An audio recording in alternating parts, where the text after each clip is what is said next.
this tutorial, we will introduce the basics of dynamic vision.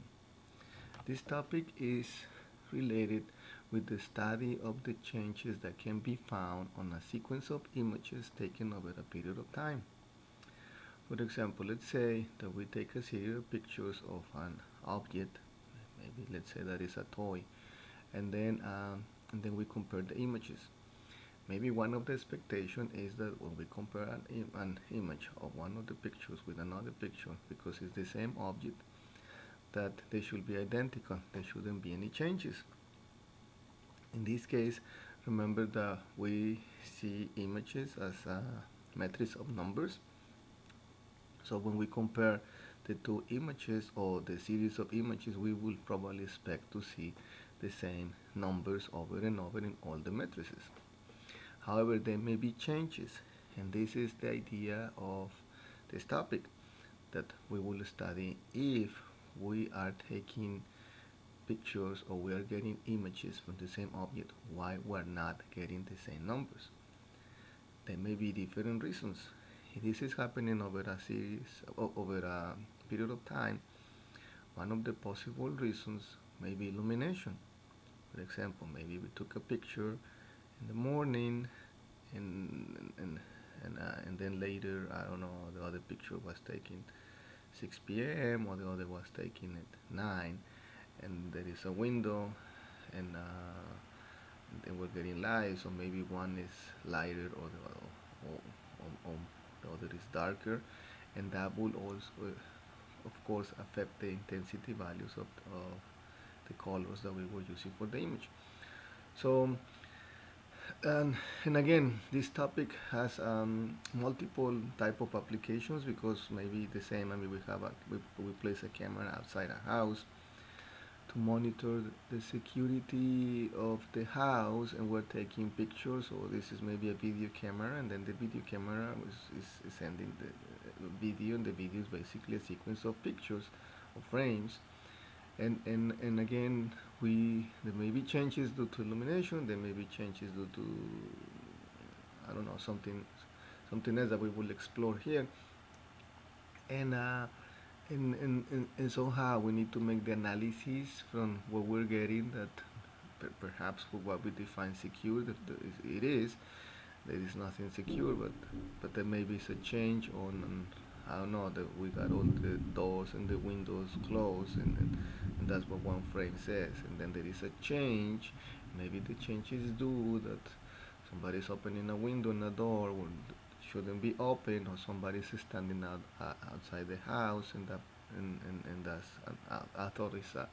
an authorized person standing outside. And then, of course, when we compare the pictures, there is a difference.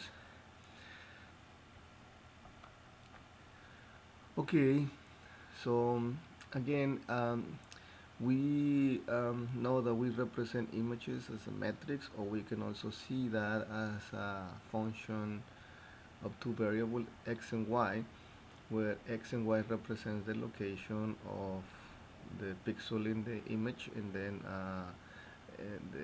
the f of x and y, I mean, then in that location we have a possible intensity value.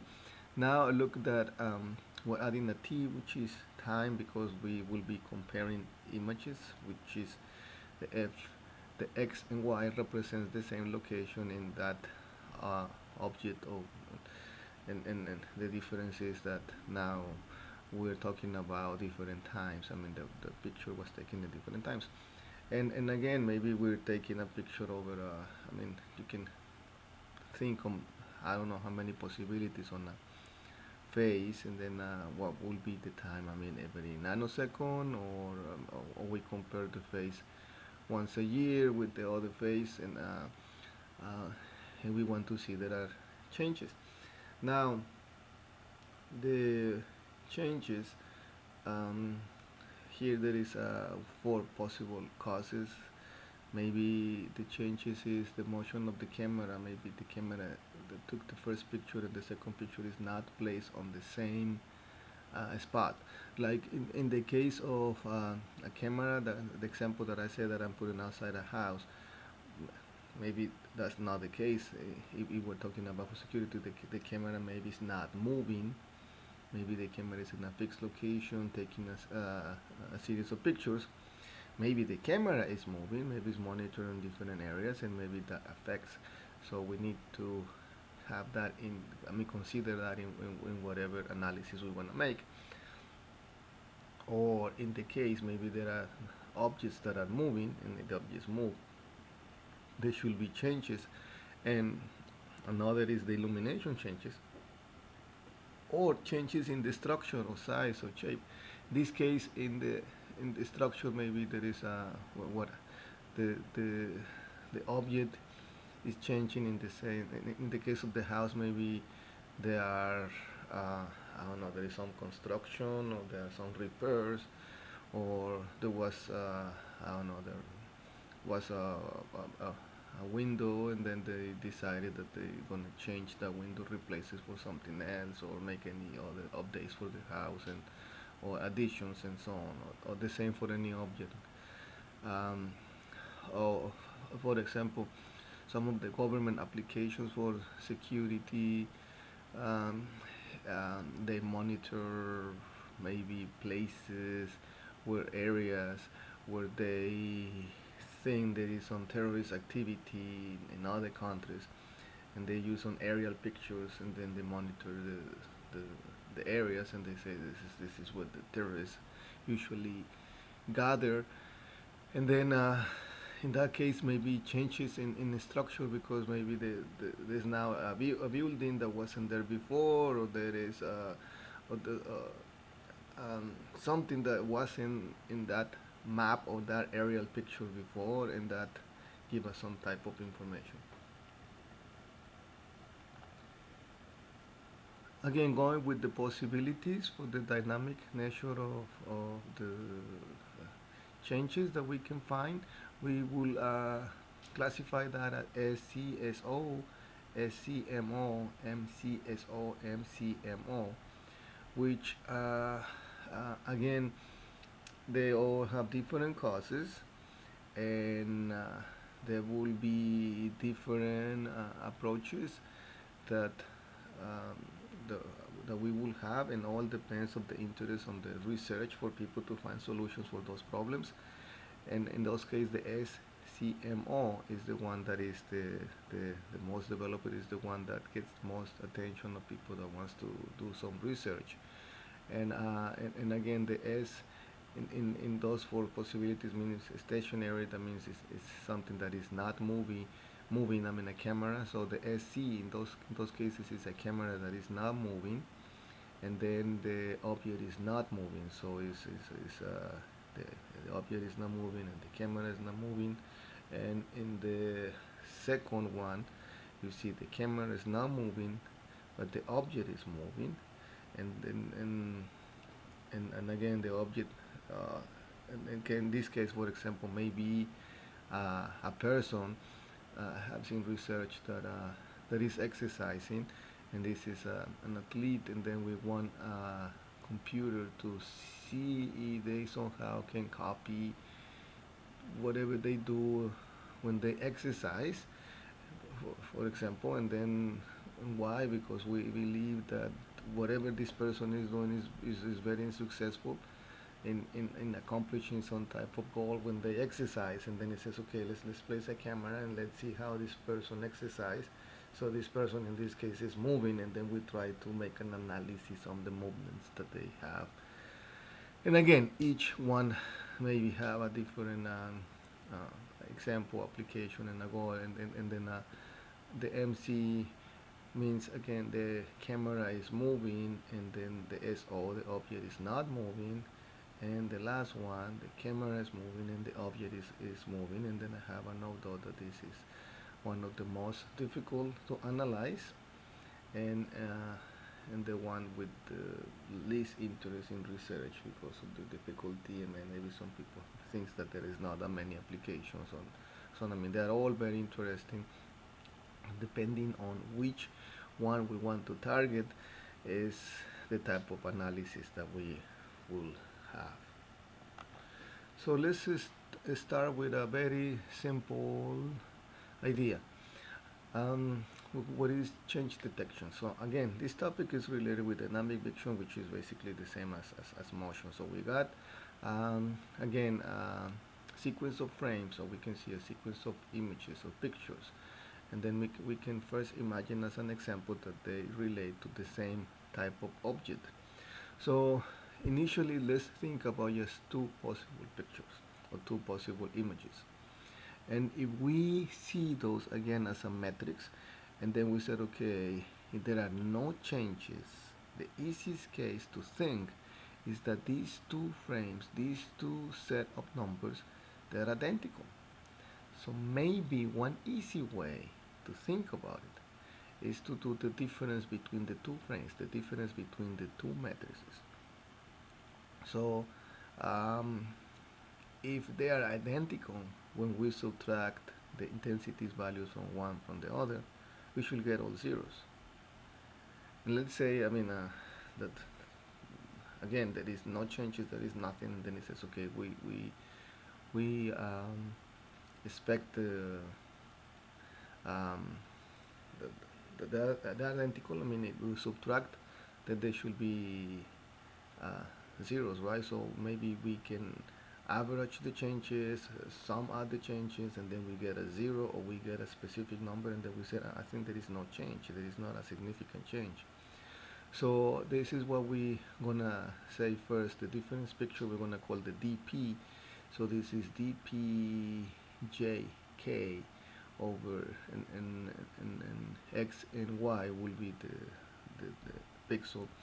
So in this case, um, J and K represents different times, and one possibility you see when we do the difference is that okay, there is a change, but is the change maybe significant or not? And that's what we're gonna use another threshold, because maybe there was a change from I don't know, there was intensity value 200 and it changes to 201. Then maybe we say, well, it's maybe different possible causes for that change, for that intensity value, but it's basically the same color, and then maybe there is not a big change there. So we need to decide what will be considered a significant change. Maybe a significant change is just it changes to something else, it changes to one, and it shouldn't be a change because there are all the conditions to we take the picture and it's basically the same identical picture and wasn't the same picture. So we will while to know why why is not the case. Okay, um, now the next part is the accumulative difference of pictures. So the DP was the comparison of two images. Now the ADP will be changes over a series of pictures. So remember that we're getting multiple, our input is not just to compare two images and see they are identical or they match, but now we're getting our input, we're getting a series of pictures. So maybe from the first frame to the second frame there is a difference, and then there is another difference on the third, on the fourth, and the fifth. So that may be some type of motion that you see, because if that changes keep happening, then we have the analysis of the accumulative differences of pictures. So if there was just a change between the first and the two frames, and then there is not a significant change later, and then there is a small change after 5 frames, and then there is nothing else. So maybe there isn't happening any real changes. So then this is the formula that will help us to um, get the numbers for to detect the cumulative difference of pictures. So you see that again in this case uh, we're talking about up to a certain number of frames, which is the K.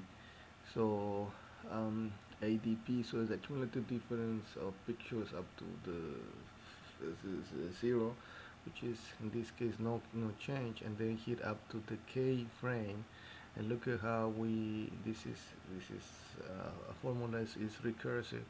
It also uses the ADD of accumulate difference to the previous set of number of frames, and then we do the comparisons with the initial frame. And this is just an example how we work over the image, and then eventually again, because this is recursive, eventually what you get is into the difference between the frames, because that's what you're doing. But this is, we were talking about multiple frames. In this case, the 4 in the what I have here is the up to frame form. So you see how here we got all the difference, and that will be what the what it means. So finally, I didn't want to extend this more than 10 minutes. Is once we have all these numbers or comparison, we have to have some type of criteria to decide if this is significant or not.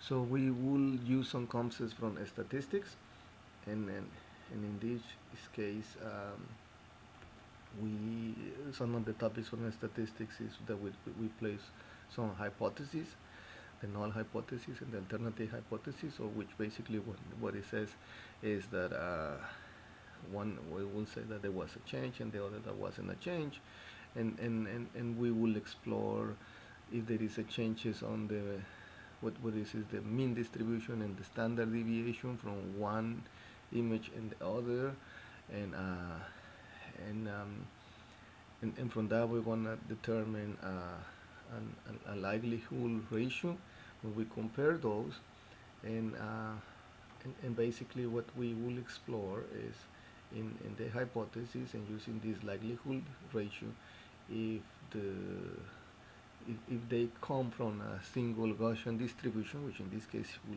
interpret as there was no change, or they come from these type, I mean from different type of distributions.